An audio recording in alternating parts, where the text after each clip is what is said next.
Podatki iz leta 2018 pravijo, da povprečen Evropejec za vožnjo v službo in pa domov prevozi 28 km in pa 560 metrov vsak dan. Na leto to pomeni, da prevozi za vožnjo v službo in domov 6854 km. Če seveda potem dodamo še vikend vožnje in pa seveda pot na morje, potem nekako ugotovimo, da se povprečnemu Evropejcu takšen Clio ne izplača. Ampak vsega niso naredili za povprečnega Evropejca, naredili so ga za točno določeno manjšino. Za katero manjšino? Gremo računati. Najprej določimo parametre.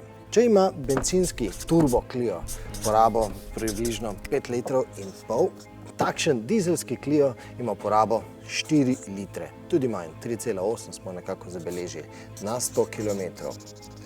To ob današnjih koronskih podatkih pomeni, da je razlika pri gorivu vsakih 100 km 1,5 evra. No, to hkrati pomeni, da bi povprečnež na svojih vožnjah v službo in pa domov na leto prihranil okoli 100 evrov. To bi seveda pomenilo, da bi povprečen Evropejec, če se seveda v prostem času veliko vozi, se pravi, da na nek način na leto prevozi 15.000 km, z nižjo porabo goriva nekako prihranili na leto 225 evrov. No, ampak to hkrati pomeni, da bi povprečen Evropejec razliko med nakupno ceno bencinskega Clia in pa šibkejšega dizelskega Clia vnotri prenašal kar dobrih 5 let. Do dražjega, močnejšega dizelskega Clia pa kar 11 let.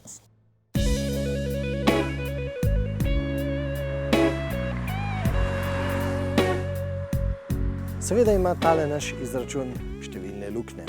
Če drugega ne, vedno rečemo, da je pri stroških lastništva treba upoštevati še mnoge druge parametre, od izgube vrednosti, registracije, vzdrževanja, gum, in na nek način smo danes matematiko močno poenostavili. Ampak poenostavili smo ga zato, ker že osnovni izračuni kažejo, da je dizelski Clio namenjen voznikom, ki se veliko vozijo, veliko več kot 15.000 km. No in takšni vozniki, ki se vozijo veliko, no takšni vozniki bodo ceno dizelskega Clia zelo hitro upravičili.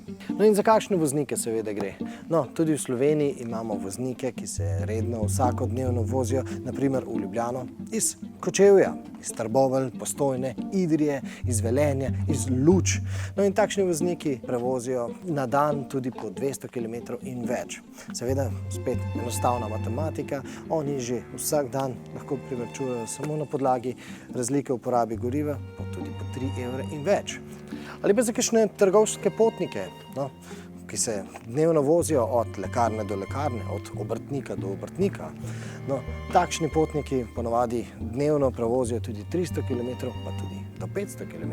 Ti vozniki v avtu pravzaprav bivajo. Zato je recimo iz stališča zaposlenega, morale bi biti tudi iz stališča delodajalca, pomembno, da avtomobil predstavlja prijetno delovno okolje. No in v tem pogledu takšen Clio resnično pije vodo, kot rečemo. Namreč res ni potrebe po večjem avtomobilu. Seveda se bojo našli tisti trgovski potniki, ki sabo vozijo večjo količino recimo promocijskega materiala ali pa drugega. Se pravi, tisti potrebujejo večji prtljažnik, ampak za tiste, ki prtljažnika bistveno večjega ne potrebujejo, kot ga ponuja Clio, no, za tiste bo Clio pravzaprav zelo, zelo dobra in denarno smotrna izbira. Namreč v Cliovi kabini je izredno prijetno. Vozniški položaj je zelo, zelo dober, sedeži so zelo udobni, tudi dobro oprimejo in med vožnjo je v avtu prijetno tiho. Tudi ozvočenje zagotavlja prijetno zvočno kuliso in tudi takrat, ko si bo voznik zaželel nekaj dinamike, recimo takrat, ko se bo moral peljati čez kakšen prelaz do naslednje lekarne, no tudi takrat bo Clio pokazal svojo dobro plat. In seveda je že načeloma najmanj primeren za tiste potnike, ki se veliko vozijo po avtocesti. Je pa res, da dizelski Clio ponuja tudi šesto prestavo, ki zagotavlja, da so vrtljaji tudi pri 130 km/h, kar precej nizki.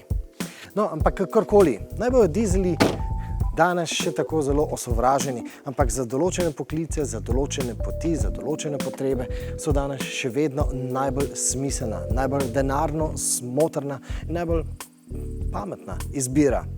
No in morda za konec še ena misel, ki ob vseh teh izračunih niti ni tako zelo pomembna.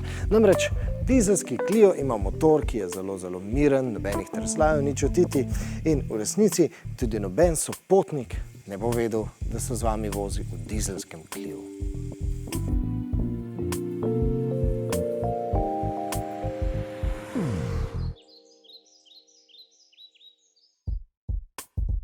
Clio je seveda naš že dobro znani znanec. Zakaj je recimo tako podoben predhodniku, smo vam že razložili v prvi vožnji. Kako delujejo asistenčni sistemi, smo vam pokazali v podrobnem testu. In seveda, tudi tam, kjer ga delajo, smo že bili.